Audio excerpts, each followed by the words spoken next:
Shalom, puji Tuhan. Apa kabar semuanya? Saya menyapa setiap orang yang hadir melalui eh, online dimanapun Anda berada. Hari ini adalah program di bulan Juni tahun 2024 tentang eh, belajar kebenaran yang mengambil tema tentang orang kaya yang tidak pandai. Ya, kalau dalam bahasa Alkitabnya disebut adalah orang kaya yang bodoh, tetapi saya ingin eh, mengatakan bahwa mestinya orang kaya itu pandai, karena kalau tidak pandai, dia tidak mungkin bisa menjadi kaya.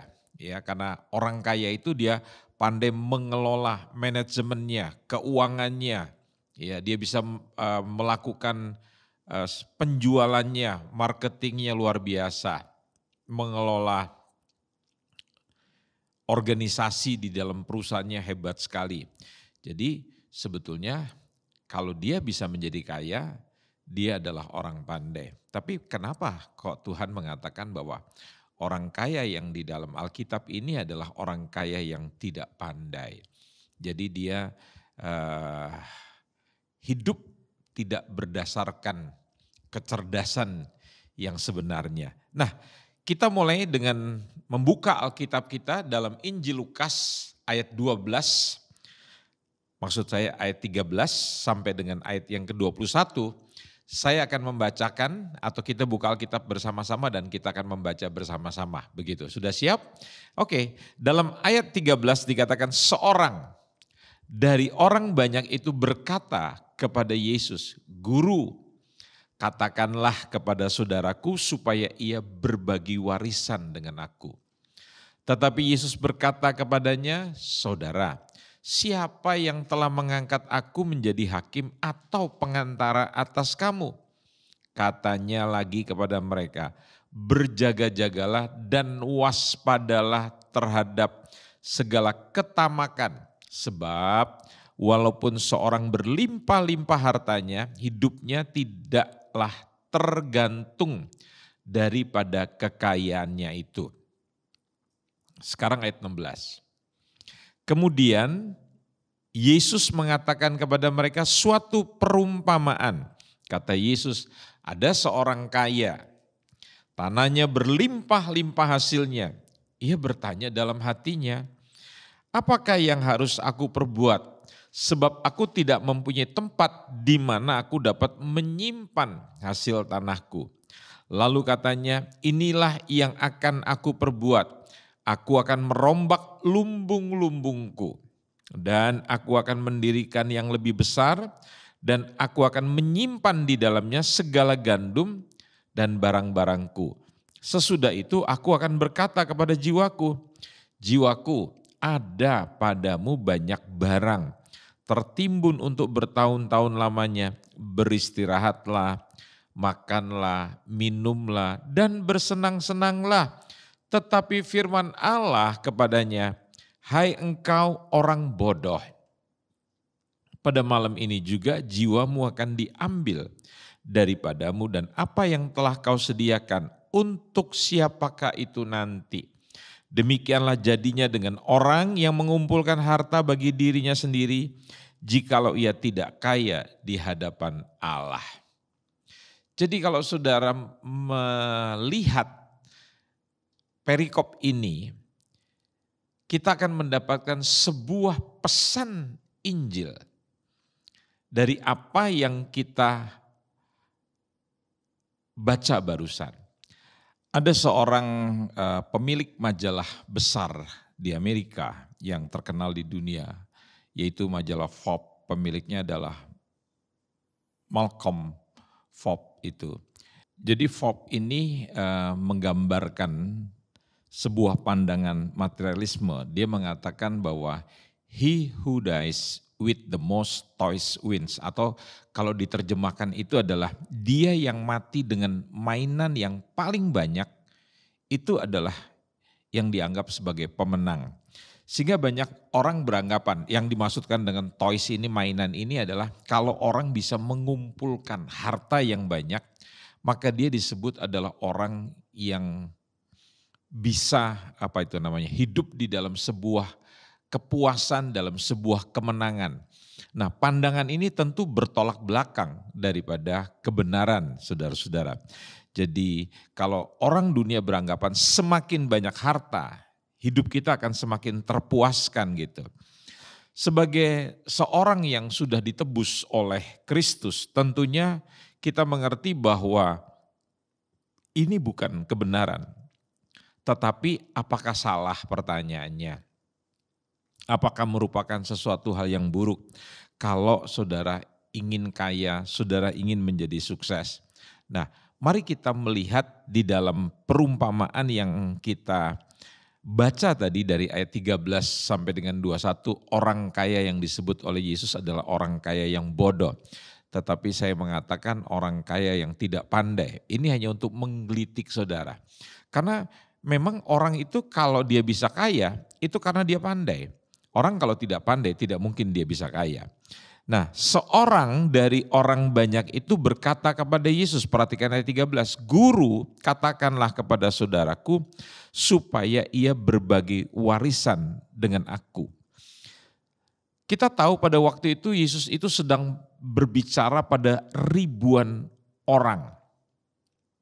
Dalam ayat pertama dalam Injil Lukas 12, Yesus sedang membicarakan hal yang paling esensi. Tapi tiba-tiba ada seorang yang berteriak kepada Yesus dan berkata, "Guru, katakanlah kepada saudaraku supaya ia berbagi warisan dengan aku." Saudara tahu, kalau kita datang dalam sebuah acara, katakanlah KKR yang besar, dalam sebuah seminar yang akbar, dan kita datang tidak terlambat, tetapi orang yang hadir sudah begitu penuhnya, tetapi kita mendapat sebuah kehormatan bisa duduk di bangku depan.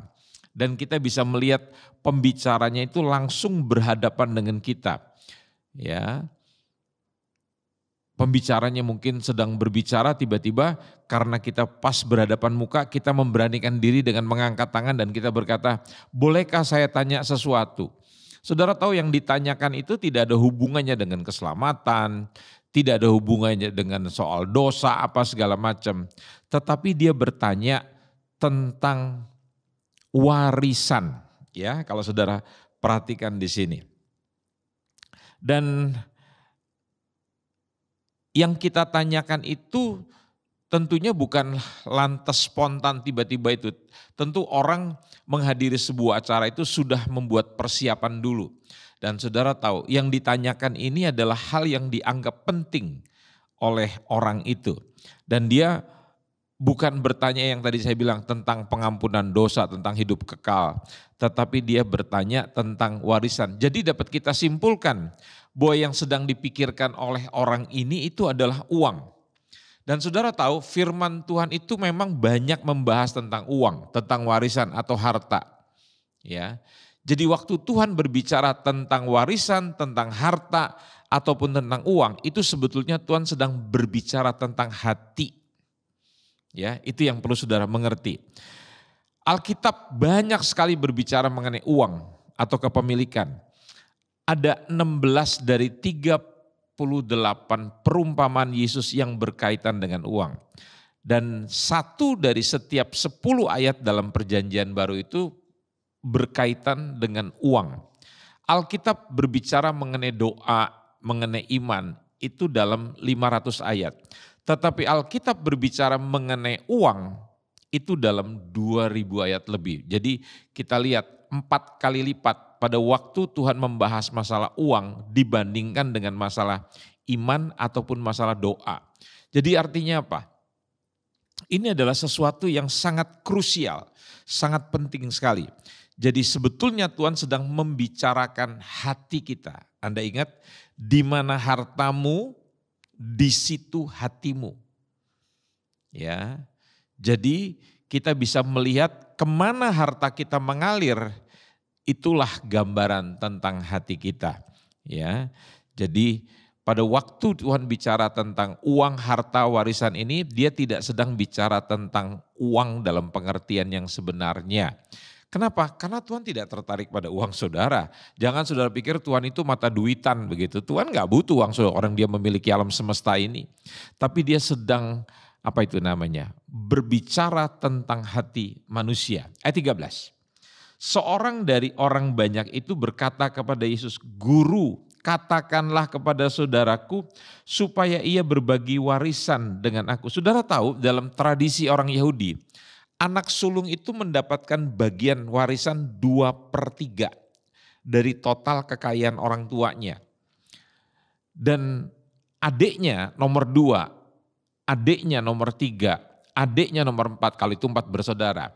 Ataupun cuma 2 bersaudara. Pokoknya yang bungsu itu hanya mendapat 1/3.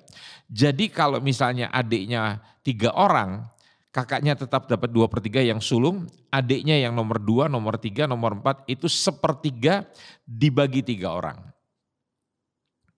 Jadi saudara bisa mengerti kenapa orang ini berkata, "Guru, katakanlah kepada kakakku supaya dia membagi waris." Artinya apa? Dia ingin mendapatkan warisan yang lebih banyak yang diterima oleh kakaknya. Begitu saudara-saudara. Jadi orang ini sebetulnya sedang iri dengan apa yang diterima oleh ayahnya. Jadi dia membandingkan apa yang dia terima sebagai anak bungsu dengan yang diterima oleh kakaknya sebagai si sulung. Jadi dia betul-betul tidak terima begitu ya. Nah waktu Yesus mengetahui hati orang tersebut, Tuhan berkata dalam ayat 14 dan 15. Tetapi Yesus berkata kepadanya, "Saudara, siapakah yang telah mengangkat aku menjadi hakim atau pengantara atas kamu?" Ayat 15, katanya lagi kepada mereka, "Berjaga-jagalah dan waspadalah terhadap segala ketamakan. Sebab walaupun seorang berlimpah-limpah hartanya, hidupnya tidaklah tergantung daripada kekayaannya itu." Hidup manusia itu tidak ditentukan dari besar kecilnya yang kita miliki. Saudara tahu, semakin banyak kita memiliki sesuatu, semakin besar pengeluaran kita, belanja kita. Jadi coba saudara berhitung secara matematis. Saudara dapat 100, keluar 100. Saudara dapat 200, keluar 200. Saudara dapat 500, keluar 500. Makanya pengkhotbah mengatakan, apakah keuntungan dari si pemiliknya? Impas semuanya. Ya. Jadi semua itu dihabiskan apa? Dengan keinginan, nafsu kita untuk mendapatkan banyak. Nah, sekarang kita melihat yang disebut yang namanya tadi dikatakan oleh firman tentang ketamakan, keserakahan. Itu merupakan obsesi yang tidak bisa dipuaskan. Jadi kalau saudara begitu terobsesi untuk menginginkan sesuatu yang biasanya kita akan berusaha sebisa mungkin untuk mendapatkan. Dunia itu pintar sekali dengan advertising gitu, dengan iklan-iklan gitu. Saudara selalu diberikan iklan, diblas dengan iklan. Saudara melihat melalui teman-teman saudara. Sehingga pada akhirnya saudara akan termotivasi untuk memiliki. Saya kadangkala kalau berada di satu daerah di pedalaman begitu. Saya lihat masyarakatnya semua hidup dengan sederhana. Tapi anak-anaknya bisa sekolah di kota besar. Tapi mereka mempunyai gaya hidup sederhana. Mereka tidak tergoda begitu untuk memiliki kehidupan seperti kota. Mereka nggak butuh mobil yang mewah. Mereka membutuhkan kendaraan yang bisa dipakai di dalam pekerjaan mereka. Di dalam dunia pertanian mungkin mereka merasa lebih baik beli traktor daripada beli mobil seperti kita di kota besar itu dengan mobil-mobil yang mewah. Ya, itu yang disebut dengan obsesi kita yang dikarenakan karena iklan, karena apa yang dipakai oleh orang lain. Nah, saudara-saudara, kata hawa nafsu atau lust itu bukan hanya untuk seks. Tetapi itu juga, nafsu itu juga untuk barang, untuk posisi, untuk jabatan, atau kita menginginkan sesuatu hingga kita terobsesi harus memilikinya sampai kita berhutang. pinjem sana, pinjem sini, karena kita terbuai dengan tipu daya untuk mengingini sesuatu. Nah, inilah yang disebut dengan istilah ketamakan yang akhirnya memperbudak kita. Sehingga akhirnya kita menjadi budak harta, menjadi budak jabatan, menjadi budak hutang, sehingga kita memberhalakan, mempertuankan obsesi kita. Kita tidak bisa mengenali ini karena kita semua memilikinya. Ya, kadangkala kita tuh jangan sudah pikir itu hanya terjadi pada diri saudara. Dalam diri saya pun begitu. Kita kadangkala terbius begitu, tertipu gitu dengan yang namanya keinginan-keinginan tadi. Dan rasanya kalau kita tidak membeli barang-barang itu, apalagi zaman sekarang ya dengan online semua, kita banyak membeli sesuatu yang berdasarkan kita merasa kita mampu atau kita terobsesi, akhirnya kita pinjem. Banyak orang sekarang terlibat dengan pinjol. Saya beri contoh, belum lama ini saya pergi ke satu daerah, ya, ada seorang yang meminjam uang 30 juta. Jadi dia dapatkan dengan mudah, tanpa jaminan, ya. Tetapi setiap bulan dia harus menambah bunganya itu 5 juta. Dari 30 juta itu dia berjanji akan dikembalikan selama 3 bulan. Jadi 10 tambah bunga 5 juta, 5 juta, 5 juta. Coba sudah bayangkan. Orang punya hutang 30 juta tapi pengembalian 3 bulan dengan bunga 15 juta. Jadi bunganya itu sudah berapa itu? Ya. Kenapa? Karena kita terobsesi. Saya tadinya berpikir orang ini meminjam uang untuk modal kerja. Tetapi apa? Dia membeli sesuatu yang menjadi obsesinya, keinginan hatinya. Jadi sekali lagi iklan itu bisa menjadi alat iblis untuk membuat ketamakan, keserakahan itu menjadi semakin parah. Saudara tahu, yang namanya iklan itu dibuat untuk menciptakan rasa ketidakpuasan dalam diri kita. Yaitu hal-hal yang kita bahkan yang sebetulnya kita tidak butuhkan. Tetapi dengan iklan itu kita berpikir kita membutuhkan. Dan akhirnya benar-benar iya saya membutuhkan. Dan bukan itu saja saudara-saudara. Ya, untuk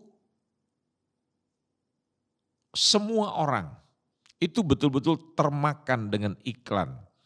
Ya, jadi mau orang kaya, mau orang baik, orang yang tidak beruang, bahkan orang yang beruang, kita selalu betul-betul terobsesi untuk memiliki harta dalam jumlah banyak yang bukan merupakan kebutuhan, hanya sekedar yang namanya keinginan hanya untuk memuaskan. Dan itu adalah terjadi karena kenapa? Karena kita mempunyai kecenderungan dosa. Kadang kita pikir ini bukan dosa.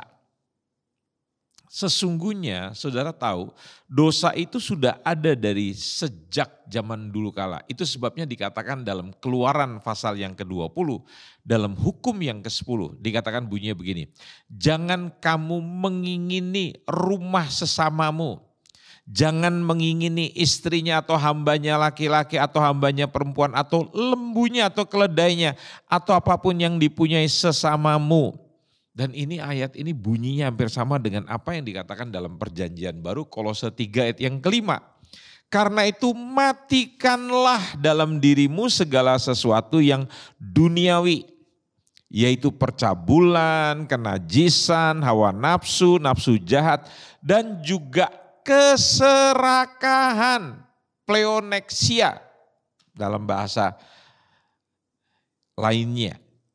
Apa itu? Keserakahan yang sama dengan penyembahan berhala. Jadi kalau kita itu jadi orang yang tamak, jadi orang yang serakah, itu sebetulnya kita sedang menyembah berhala. Apa itu berhala? Sesuatu yang kita andalkan, sesuatu yang kita percayai, yang memberi rasa nyaman, memberi rasa tenang, padahal itu bukan Tuhan, itu berhala namanya. Ya, ada banyak orang terus membeli. Kenapa? Karena dia tergoda. dengan pandangan matanya. Makanya dalam kitab Keluaran 20 tadi dikatakan jangan mengingini rumah sesamamu. Saudara tahu hari-hari ini kalau kita mendapatkan banyak, kita melihat rumah teman kita lebih besar, kita berlomba. Kita lihat lembunya, apa itu lembunya? Mobilnya kalau zaman sekarang. Ya, tunggangannya. Kita selalu terobsesi dan kita tidak bisa berkata tidak. Padahal kendaraan itu kan tidak ada hubungannya dengan keberadaan saudara. Kadang-kala orang itu dibohongin gitu ya, untuk membuktikan harga dirinya karena harga dirinya rendah. Dia udah lupa tuh bahwa Tuhan yang mulia itu sudah tinggal berdiam dalam dirinya. Tuhan mengakui kita. Dia Allah yang tidak berdosa menjadi berdosa supaya kita yang berdosa menjadi tidak berdosa. Diterima oleh Allah. Tadinya kita tidak diterima, tetapi karena pengorbanan Kristus kita diterima. Itulah Injil, kabar baik yang diberikan kepada kita, orang berdosa. Kalau saudara sudah ditebus dari dosa saudara dan Tuhan sudah sekarang bukan hanya menebus, bukan hanya mati buat saudara, tapi sekarang dia tinggal di dalam diri saudara. Roh Kudus itu tinggal dalam diri kita.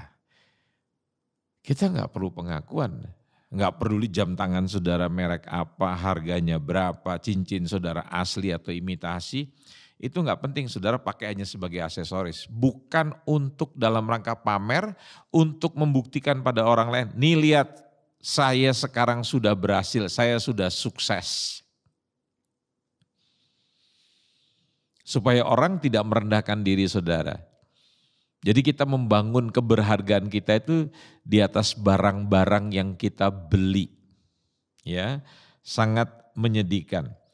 Saudara, Timothy Keller, seorang hamba Tuhan, ya, dia berkata begini, dosa tidak hanya melakukan hal-hal buruk, namun yang lebih mendasar adalah membuat hal-hal yang baik menjadi hal-hal yang paling utama. Dosa adalah membangun hidup Anda dan memberi makna pada apapun. Bahkan hal yang sangat baik melebihi Allah. Itu bisa dalam bentuk apapun yang kita bangun dalam kehidupan kita. Yang mengontrol dan memperbudak kita. Dosa yang terutama adalah penyembahan berhala. Apakah menjadi kaya itu salah? Tidak. Menjadi sukses itu salah? Tidak. Tapi kalau saudara mengejar itu semuanya dan saudara merasa bahwa itulah pegangan hidup saudara. Nah itu artinya menjadi berhala, artinya saudara tidak lagi percaya kepada penyediaan Tuhan, tapi saudara percaya bahwa kalau saya memiliki itu semua, jiwa saya akan tenang. Ayo kita jujur loh saudara. Dulu saya sebagai seorang hamba Tuhan berpikir begitu. Jadi kalau saya punya uang, saya tidak perlu khawatir.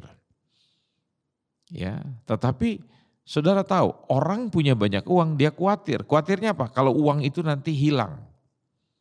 Jadi yang tidak punya uang khawatir, yang punya uang pun khawatir. Kenapa? Karena masing-masing punya berhala. Berhalanya adalah kekayaan tadi. Kalau dia punya uang, dia merasa bahwa hidupnya itu akan tenang. Jadi dia bukan mendewakan, bukan bergantung kepada Tuhan, tetapi kepada berhala yang tadi saya sebutkan, saudara-saudara.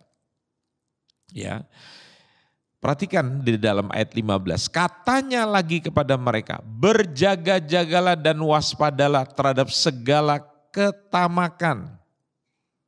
Ya, sebab walaupun seorang berlimpah-limpah hartanya, hidupnya tidak tergantung daripada kekayaan itu. Hidupnya di sini bukan dipakai kata bios atau suke. Suke itu adalah akar kata daripada psikologi jiwa kita, ya. Tetapi di sini dipakai kata zoe. Zoe itu artinya identitas kita di dalam Tuhan. Ya. Jadi kalau diterjemahkan, identitas kita itu tidak tergantung pada kekayaan kita. Jadi salah sekali kalau seseorang membangun harga dirinya di atas dasar harta. Dan saya perhatikan orang-orang yang punya banyak uang itu dia jadi confident, jadi percaya dirinya kuat gitu. Tapi orang-orang yang merasa bahwa pendidikannya tidak tinggi, tidak punya kedudukan yang baik, uangnya tidak banyak, itu dia menjadi orang yang tidak percaya diri. Saudara mesti jujur bahwa hidup manusia, hidup kita, kadangkala kita membangunnya itu di atas berhala-berhala tadi. Nah, saudara, Timothy Keller di dalam bukunya The Counterfeit God, dia memberitahu tentang ada 2 berhala di dalam hidup ini.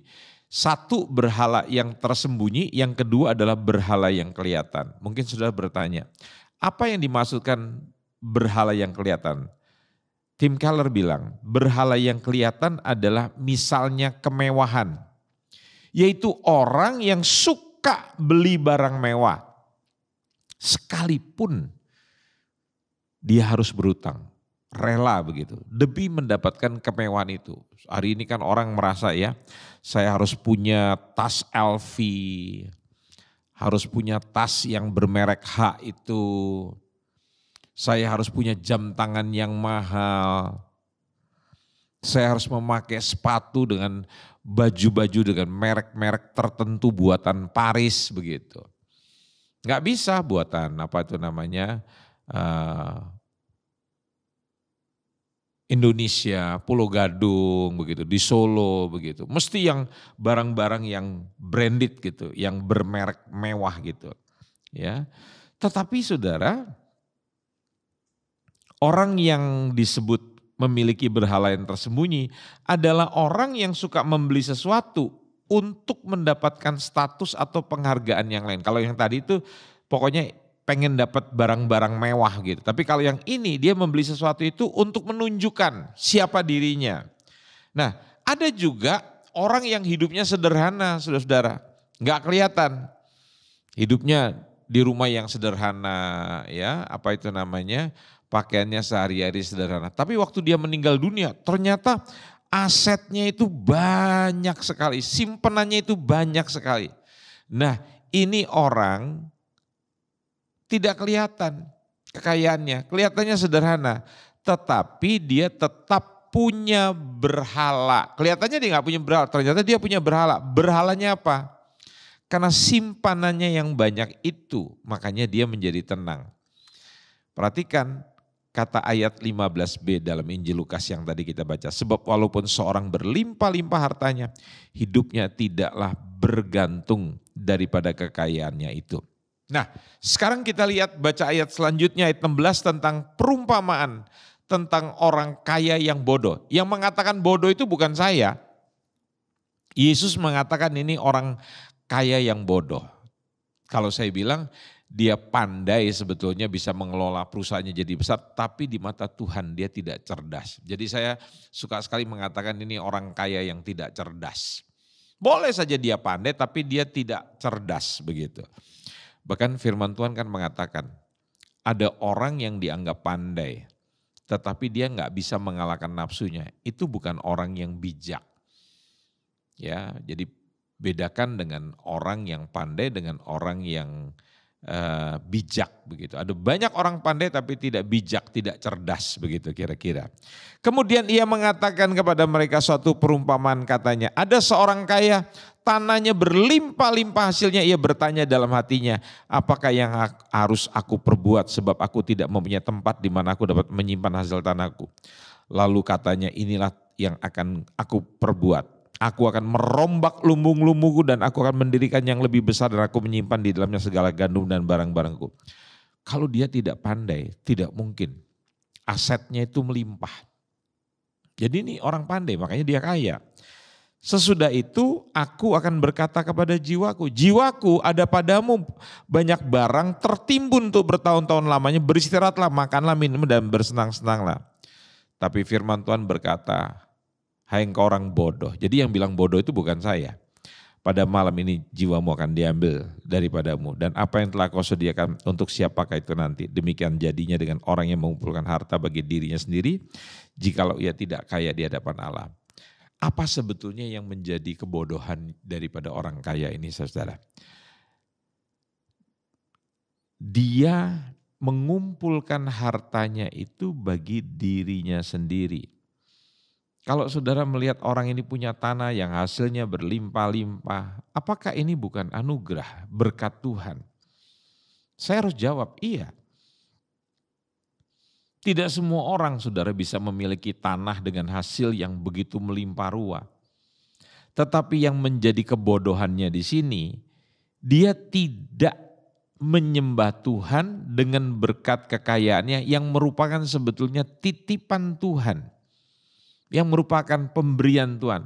Tapi malah dia menyembah kekayaannya karena itu dia disebut sebagai orang kaya yang bodoh.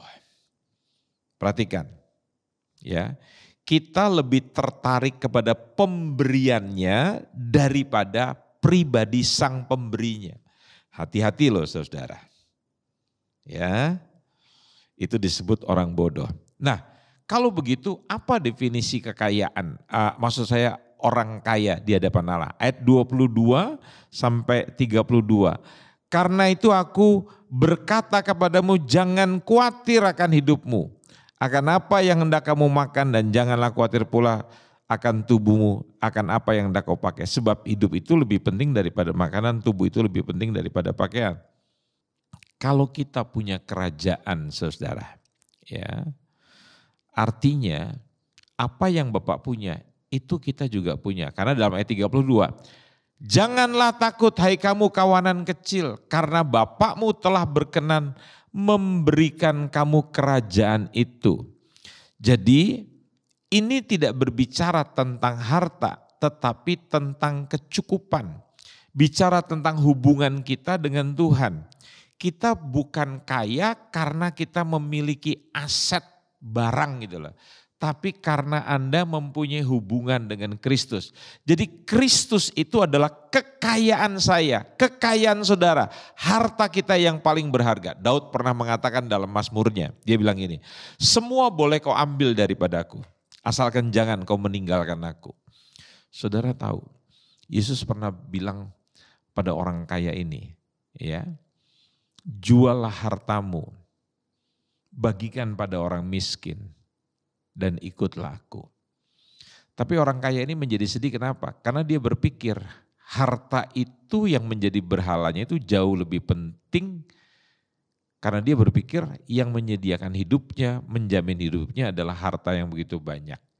Dia tidak menganggap bahwa Yesus Tuhan itu adalah harta yang sebenarnya. Ya, kalau saudara membaca orang-orang yang hidupnya terbalik, hidupnya akan selalu dalam kekhawatiran, selalu dalam kecemasan. Tapi kalau dia menganggap bahwa Kristus itu adalah segala-galanya, hidupnya itu akan memiliki ketenangan. Nah, sekarang kita bicara tentang penangkal dari ketamakan. Ya, dalam Injil Lukas 12:33 sampai 34, perhatikan, jualah segala milikmu, berikanlah sedekah. Buatlah bagimu pundi-pundi yang tidak dapat menjadi tua, suatu harta di sorga yang tidak akan habis, yang tidak dapat didekati pencuri dan yang tidak dirusak kengat. Karena di mana hartamu berada, di situ hatimu berada. Saudara, mengapa Tuhan bilang jual dan beri? Ya, karena ini adalah bahasa surga, itu adalah mengasihi, kasih. Jadi kalau Tuhan memberkati kita, maka Tuhan ingin supaya kita memuliakan Tuhan dengan segala sesuatu yang Tuhan telah titipkan kepada kita. Ingat, Tuhan tidak memanggil kita untuk menumpuk berkat, tetapi kita dipanggil untuk menjadi berkat. Kita tidak hanya menjadi penerima anugerah, tapi kita dipanggil Tuhan untuk menjadi penyalur anugerah. Kalau kita memberi bukan supaya kita diberkati. Saya ulangi, kalau saudara dan saya bisa memberi, tujuannya bukan saya supaya diberkati. Sebab berkat Tuhan sudah melimpah dalam hidup kita. Kenapa? Karena dia tinggal di dalam kita, itu sudah lebih dari cukup. Jadi kalau kita memberi, Itu karena kita mengasihi Tuhan sebagai ungkapan ucapan syukur kita kepada Tuhan yang sudah Dia lakukan terhadap kita. Kita memberi karena mengasihi Tuhan. Sehingga hati kita tidak terpaut pada kekayaan, tetapi kepada Tuhan. Apakah saudara nangkap maksud saya? Kalau saudara memberi kepada orang lain, itu saudara sedang menyatakan kepada hidupmu sendiri, bahwa hidupmu itu tidak bergantung kepada aset yang kau miliki, tapi engkau bergantung pada Tuhan.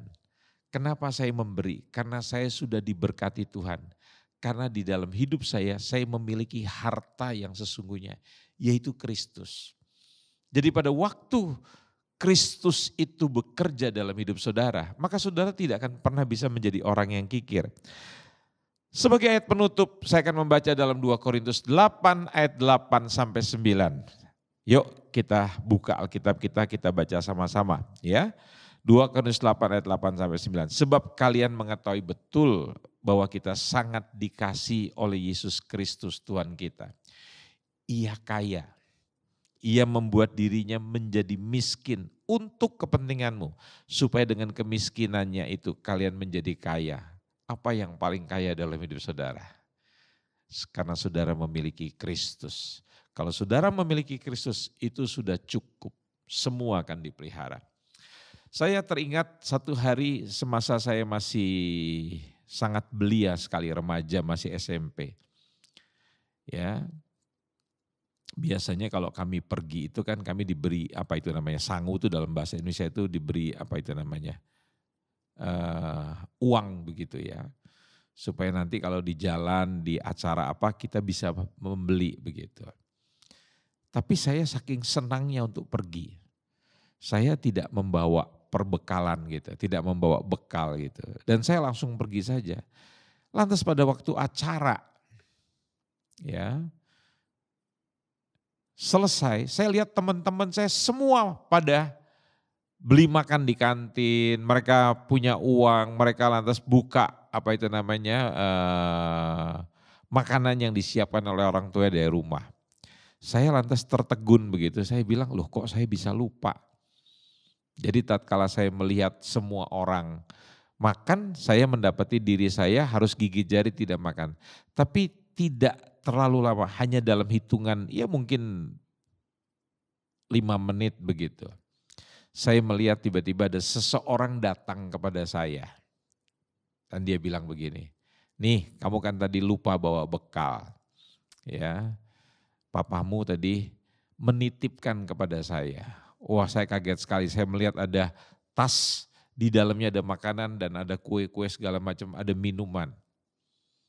Jadi kalau saudara memiliki bapak, ya bayangkan itu bapak dunia, dia memperhatikan apa yang menjadi kebutuhan anaknya. Kalau saudara hidup dengan bapak di surga, ya apakah saudara tidak percaya? Kalau saudara mempercayai apa yang saudara senangi tadi, melebihi Tuhan, itu namanya saudara lebih percaya pada berhala. Ya, nggak apa-apa saudara menjadi kaya, nggak apa-apa. Saudara sukses nggak apa-apa, Tuhan tidak anti. Tapi kalau saudara lebih menggantungkan hidup saudara kepada kekayaan saudara, kepada kesuksesan saudara, melebihi Tuhan, ya itu membuat hidup Anda bergantung dengan berhala-berhala yang ada pada diri saudara. Saudara lupa, satu hari itu bisa diambil, satu hari itu bisa hilang. Tadi dibilang ada gegat, karat, ngengat dan karat. Apa yang saudara bisa pertahankan? Enggak ada. Nah itu sebabnya saudara, saya ajak di tempat saudara, mari kita nyanyikan sebuah pujian dan kita akan berdoa bersama. Mari kita periksa hati kita. Saya mau berdoa buat saudara.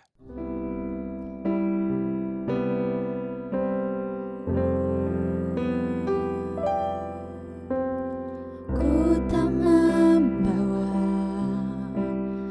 apapun juga saat ku datang ke dunia. Ku tinggal semua akhirnya saat ku kembali ke surga. Inilah yang ku punya, hati sebagai hamba yang mau taat dan setia padamu Bapa, kemanapun ku bawa, hati yang menyembah dalam roh dan kebenaran sampai selamanya. Dalam roh dan kebenaran sampai selamanya. Dalam roh dan kebenaran sampai selamanya.